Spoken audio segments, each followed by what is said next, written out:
नमस्कार, स्वागत है आप सभी का आज के इस वीडियो में। हम लोग पावर पॉइंट के एक बहुत ही इम्पोर्टेंट टॉपिक के बारे में बात करेंगे, जिस टॉपिक का नाम है स्लाइड मास्टर। चलिए शुरू करते हैं, सीधे पावर पॉइंट में आके स्लाइड मास्टर को सीखते हैं। स्लाइड मास्टर के लिए हम लोग को एक प्रेजेंटेशन चाहिए, तो प्रेजेंटेशन एक तो खुद से बना सकते हैं और दूसरा हम लोग अभी आते हैं यहाँ पे चैट जीपीटी पे और इसको बोलते हैं कि एक प्रेजेंटेशन मेरे लिए तैयार कर दे, और फिर उसी प्रेजेंटेशन में हम लोग स्लाइड मास्टर का प्रैक्टिकल करके देखेंगे। तो इसको बोलते हैं give me a PPT x file, ऐसा लिख देते हैं, नंबर ऑफ स्लाइड 10, टॉपिक लिख देते हैं न्यू जॉब इन एआई इरा, और इस पे यहाँ पे क्लिक कर देते हैं। तो थोड़ा सा टाइम लेगा। यहाँ पे ये हम लोगों को एक प्रेजेंटेशन दे चुका है, इसको क्लिक करिए और यहाँ से इसको अभी हम लोग ओपन कर लेते हैं। इस फाइल को डबल क्लिक करके ओपन कर लेते हैं। फाइल ओपन हो चुका है और ये देखिए हम लोगों को ये फाइल दे दिया है, जिसमें कि हम यहाँ स्लाइड सॉर्टर करके देख लेते हैं। 10 स्लाइड दिया है। अब जैसे यहाँ पे हम चाह रहे हैं कि इसका जो हेडिंग्स है वो सब हम चेंज करें, है ना, तो उसके लिए हम लोग क्या करेंगे, स्लाइड मास्टर का यूज करेंगे। अगर हम यहाँ पे एक एक करके हेडिंग चेंज करेंगे तो हमको बहुत समय लग जाएगा, है ना।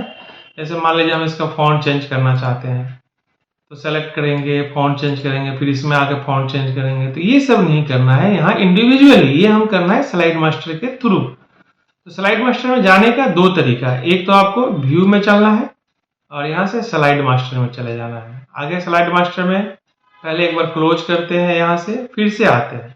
फिर से आने के लिए शिफ्ट को दबा के यहाँ जो नॉर्मल व्यू है इसी को क्लिक कर देंगे। देखिए वापस आ गए स्लाइड मास्टर में। तो कैसे भी स्लाइड मास्टर में एक बार आ जाना है। स्लाइड मास्टर में जब आप आएंगे तो आपको ये दिखेगा सामने, ठीक है। इसको थोड़ा ऊपर से लेकर चलना है स्क्रॉल बार को, और ये जो स्लाइड है इसको थीम स्लाइड बोलते हैं, है ना। अगर हम यहाँ पे कोई काम करते हैं तो इससे फायदा क्या होने वाला है कि मेरे प्रेजेंटेशन में तरह तरह के लेआउट का स्लाइड है वो सभी पे ये काम करेगा, और पार्टिकुलर किसी एक तरह के स्लाइड लेआउट पे काम करना है तो हम यहाँ से नीचे से वो लेआउट चूज करेंगे जिस पे हमको काम करना है, और अगर हमको सारे लेआउट पे काम करना है तो हम यहाँ से आएंगे, ठीक है। तो अमूमन हम लोग यहीं पे आके काम करते हैं। अब देखिए अभी हम लोग यहाँ पे आते हैं और ये जो टाइटल है इसको सेलेक्ट करते हैं, और हम लोग अभी यहाँ पे होम पे आकर इसका कलर चेंज कर देते हैं और इसका फॉन्ट चेंज कर देते हैं, ठीक है। और थोड़ा सा साइज भी छोटा कर लेते हैं, ठीक है। इतना चीज कर लिए, और साथ में अगर हम चाहते हैं कि इसमें कलर भी करें इसके बॉक्स में तो वो भी कर देते हैं। हम इसके बॉक्स को पूरा यहाँ से यहाँ तक कर दे रहे हैं, और इसमें हमको कलर करना है तो फॉर्मेट में आकर सेव फिल में आकर यहाँ से हम कोई कलर ले लिए, ठीक है। अभी के लिए इतना करने के बाद स्लाइड मास्टर में जाके हम लोग यहाँ से क्या करेंगे, क्लोज मास्टर व्यू। तो देखिए अब क्या हुआ, अभी आप जब लाए थे शुरू में तब भी ये प्रेजेंटेशन देखे थे, और अभी आप ये प्रेजेंटेशन देख रहे हैं। देखिए सारे स्लाइड का एक ही बार में चेंज हो गया, ठीक है। वापस आते हैं यहाँ पे शिफ्ट के साथ, इस पे क्लिक करते हैं। अब मान लीजिए कि आपको यहाँ पे इसका बैकग्राउंड भी चेंज करना है सारे स्लाइड का, ठीक है। सारे स्लाइड का बैकग्राउंड चेंज करना है तो यहाँ पे आइए ऊपर वाले स्लाइड में, थीम स्लाइड में, और यहाँ राइट क्लिक करके सीधे आ जाइए फॉर्मेट बैकग्राउंड में। पिक्चर में जाकर कहाँ चले जाते हैं, फाइल में चले जाते हैं, और यहाँ से अभी हम लोग ई में आकर कोई पिक्चर ले लेते हैं। जैसे अभी हम लोग ये वाला पिक्चर ले लिए, ठीक है, इंसर्ट कर दिए, और यहाँ से इसका ट्रांसपेरेंसी भी थोड़ा कम कर लेते हैं, हल्का दिखना चाहिए ऐसा। अब यहाँ पे अगर हम लोग स्लाइड मास्टर में आके क्लोज कर देते हैं तो देखिए आपके सारे स्लाइड में वो बैकग्राउंड भी आ चुका है। स्लाइड मास्टर पे कोई काम करने का फायदा क्या हो रहा है कि सारे स्लाइड में वो इम्प्लीमेंट हो जा रहा है। अब वापस आइए यहाँ पे अब आप चाहते हैं कि आपके सारे स्लाइड्स में कोई लोगो वगैरह कंपनी का रखे, तो उसके लिए हम लोगों को कहाँ चलना है, इंसर्ट में चलना है, पिक्चर में चलना है, और यहाँ से हम एक लोगो ले लेते हैं और इसको हम लोग यहाँ पे बीच में यहीं कहीं रखना चाहते हैं, लेकिन चाहते हैं कि इतना डीप ना दिखे, हल्का दिखे। तो उसके लिए हम लोग यहाँ पे कलर में आ जाएंगे, कलर में, और यहाँ से रीकलर से ये वाला ले लेंगे, बास आउट वाला ले लेंगे। ठीक है, बास आउट ले लिए। लेने के बाद वापस आप चलिए स्लाइड मास्टर में और इसको क्लोज कर दीजिए।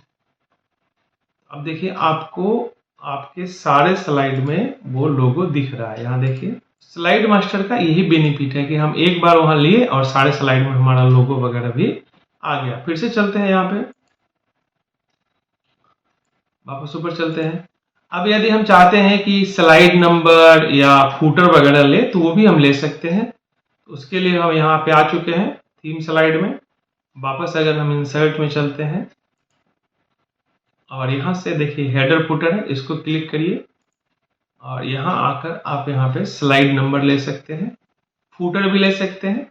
फूटर लेने के बाद आपको यहीं पे फूटर लिख देना, जैसे अभी हम यहाँ लिख दिए STS कंप्यूटर पूर्णिया। ठीक है, अगर आप चाहते हैं डेट टाइम लेना तो वो भी ले सकते हैं। डेट टाइम आप फिक्स भी ले सकते हैं या फिर आप अपडेट कर देंगे, तो जिस दिन को प्रेजेंटेशन ओपन करेंगे उस दिन का यहाँ डेट अपने आप चेंज हो जाएगा। अप्लाई टू ऑल कर दीजिए। अब हम चाह रहे हैं कि यहाँ पे जो हमारा स्लाइड नंबर है ये थोड़ा सा बड़ा दिखे और थोड़ा सा ये भी बड़ा दिखे। तीनों को हम तीनों का साइज बढ़ाना चाहते हैं, तो यहाँ पे तीनों को शिफ्ट को होल्ड करके हम सेलेक्ट कर लिए हैं। इसको सेलेक्ट किए, शिफ्ट दबा के इसको और फिर शिफ्ट दबा के इसको क्लिक करते चले गए, सेलेक्ट होता चला गया। अब होम में आके यहाँ से हम थोड़ा साइज बढ़ा लेते हैं। ठीक है, पार्टिकुलर इसका साइज थोड़ा और बढ़ाना चाहते हैं तो सिर्फ उसको क्लिक करके यहाँ से उसको, और थोड़ा सा इसका कलर भी ब्लैक करना चाहते हैं। ठीक है, स्लाइड नंबर वगैरह देने का काम भी यहीं से हो जाता है। अब आप एक बार इसको क्लोज करिए, देखिए स्लाइड नंबर भी आपके सारे स्लाइड में आ रहा है। ठीक है, वापस चलते हैं। लेकिन अगर आप ये काम किसी इस पार्टिकुलर स्लाइड में किए होते, लेट सपोज यहाँ पे किए होते, इस लेआउट में किए होते, किसी में भी, अब चल के यहाँ से आइए एक आपको शेप बना के दिखाते हैं। जैसे मान लीजिए यही शेप बनाए, तो ये शेप सिर्फ इसी लेआउट में काम करेगा। आप एक बार क्लोज कर दीजिए और वहां चल के देखिए। ठीक है, क्योंकि मेरे सारे स्लाइड में वही लेआउट है इसलिए अभी काम कर रहा है। अभी हम इसका लेआउट चेंज करते हैं, राइट क्लिक करके यहाँ से लेआउट चेंज कर देते हैं। कोई भी एक दूसरा ले लिए, देखिए वो हट गया। अब इसका भी हम लेआउट चेंज कर रहे हैं, देखिए वो हट गया, है ना। लेकिन अभी हम यहाँ डिफरेंट लेआउट किए, लेकिन ध्यान रखिए जो हम शुरू में ऊपर में जो काम किए थे वो सभी में अभी भी है। देखिए ये नहीं हटा है, ध्यान दीजिए, ये लोगो नहीं हटा है। ये सिर्फ इसलिए हट गया कि इसका लेआउट चेंज हो गया। और हम जो ये इमोजी दिए थे वो किस में दिए थे, वापस चलिए यहाँ पे, इमोजी हम दिए थे इस वाले लेआउट में। तो अपने प्रेजेंटेशन में जो जो स्लाइड इस लेआउट पे आधारित है उसमें तो ये आएगा, लेकिन रेस्ट में नहीं आएगा। लेकिन यही इमोजी अगर अभी हम यहां से हटा देते हैं, हटा दीजिए एक बार, अब चल के ऊपर दे देते हैं, यहां दे देते हैं। ध्यान से समझिएगा इस बात को। इसी इमोजी को अगर हम वहां दे देते हैं, देखिए यहां दे दिए, किसमें दिए इस बार, यहां दे दिए। अब देखिए, अब एक बार चलिए आप यहां से क्लोज करिए, अब चल के देखिए, आप लेआउट बदल दीजिए, कोई भी लेआउट लाइएगा, सभी लेआउट में वो इंप्लीमेंट होगा। चलिए इसका लेआउट चेंज कर देते हैं, यहां से अभी कर दिया ये, तब भी है। इसका भी लेआउट चेंज करता हूं, इसको ये कर दिया, तब भी वो है। ठीक है, तो इससे ये समझ में आया कि अगर हम लोग यहाँ पे कुछ भी काम करते हैं तो वो सारे लेआउट में इंप्लीमेंट होगा, लेकिन नीचे आके किसी एक लेआउट में काम करते हैं तो वो उसी लेआउट को इम्पैक्ट करेगा। ठीक है, ये समझ गए। अब यहाँ पे हम लोग एक चीज और देख लेते हैं।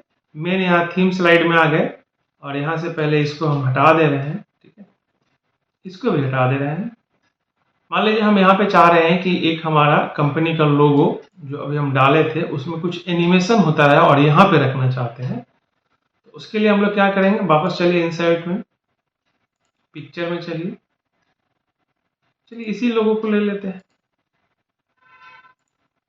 यहाँ से इसको छोटा कर लिए और यहाँ पे थोड़ा सा इसके पट्टी को छोटा कर दीजिएगा, यहाँ इसको थोड़ा सा अलग से जगह दे दीजिएगा, क्योंकि लोगो रखना है तो आपको अलग से जगह देना ही पड़ेगा, है ना। थोड़ा यहाँ से भी इसको छोटा कर लीजिए। अब इस लोगो में हमको एनिमेशन डालना है, तो एनिमेशन में आएंगे और यहाँ से एनिमेशन हम लोग ले लेंगे ग्रो एंड श्रिंक, ठीक है। और यहाँ पे एक बार एनिमेशन पेन में आकर डबल क्लिक करेंगे और यहाँ से हम लोग ऑटो रिवर्स कर लेंगे। यहाँ जो 150% है उसको थोड़ा कम कर दीजिए, बहुत ज़्यादा हो जा रहा है, 120 करके एंटर दबा देंगे। साथ में टाइमिंग में आके रिपीट कर लेना है यहाँ पे और इसको थोड़ा सा फास्ट कर देना है, 1 सेकेंड कर देना है। ऑन क्लिक को क्या कर देना है, विथ प्रीवियस, ओके कर दीजिए। ये सब चीज़ हम लोग पहले सीख चुके हैं, इसको थोड़ा सा और इधर कर लेते हैं।